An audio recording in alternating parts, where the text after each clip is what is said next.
Let's begin by describing the equipment configuration used in this demonstration. This demo uses one master station and two remote stations. The remote stations consist of this circuit board and this AC servo. One of the remote stations handles the safety and is connected to the safety board. The eSOL CC-Link IE TSN safety SDK is installed on the safety board. The master station carries out general communication with the AC servo, one of the remote stations. The master station conducts safety communication with the remote station to which the safety board is connected. After this, we will call the remote station carrying out general communication the general remote station, and the remote station carrying out safety communication the safety remote station.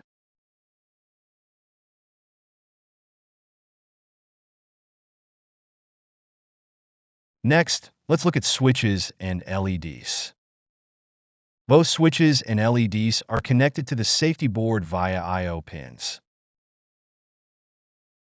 Switches are inputs, while LEDs are outputs. The red LED indicates the rotation status of the servo motor. When this light is on, the servo motor is stopped. When the light is off, the servo motor is rotating. The green LED indicates the implementation state of the safety communication. When lit, safety communication is in progress. When off, it indicates the state where the safety communication is not implemented, meaning absence of communication. The green switch is the servo motor rotation start switch. The red switch is the servo motor rotation stop switch.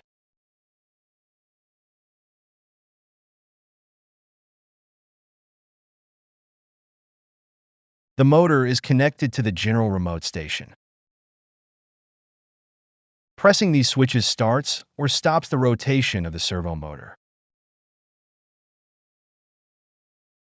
Let us now explain the data exchanged between each device.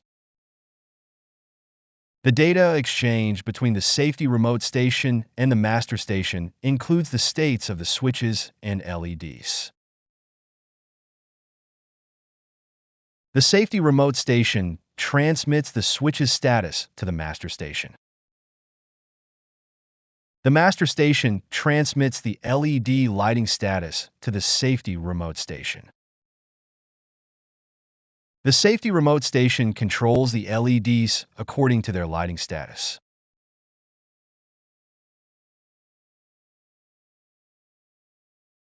The data communicated between the general remote station and the master station includes directions to rotate and stop the servo motor. The master station sends directions to rotate and stop the servo motor to the general remote station. The general remote station controls the motor according to the servo motor rotation/stop instructions from the master station. Now, let's see the demonstration in action. First, let's power up each unit. After power on, wait for a little while until all units finish their initialization. When the initialization is completed, the safety communication is established and the safety communication LED lights up.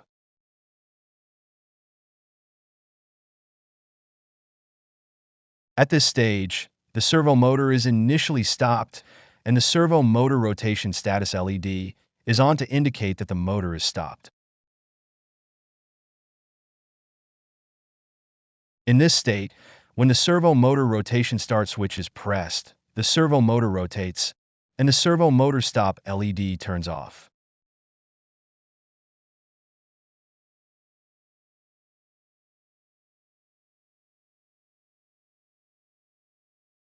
Next, press the servo motor rotation stop switch to stop the servo motor, causing the servo motor stop LED to turn on.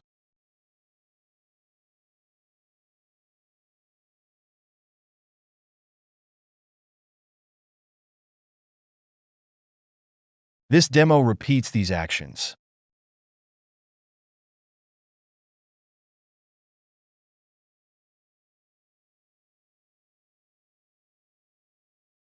Now, let us explain the data flow in this demonstration. When the servo motor rotation start switch is pressed, the safety remote station sends the status of that switch to the master station.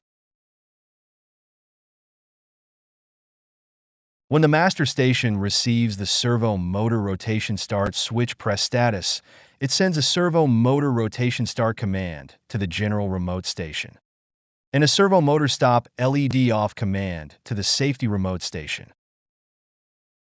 Upon reception of the command, the general remote station rotates the servo motor, and the safety remote station turns off the servo motor stop LED.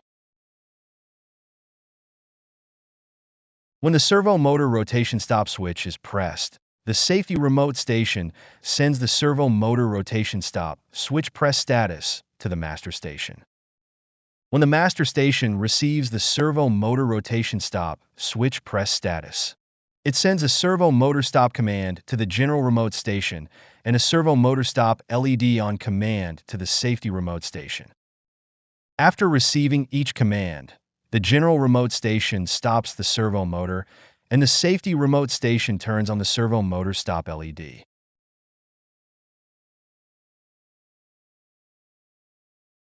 Safety communication is always performed despite each switch's press / not press status, so the safety communication LED remains lit. When safety communication is not executed, the safety communication LED turns off. Examples of conditions under which safety communication is not implemented are power failure at the master station or unplugging the LAN cable between the master and remote stations. For example, the light turns off when power to the master station is cut off.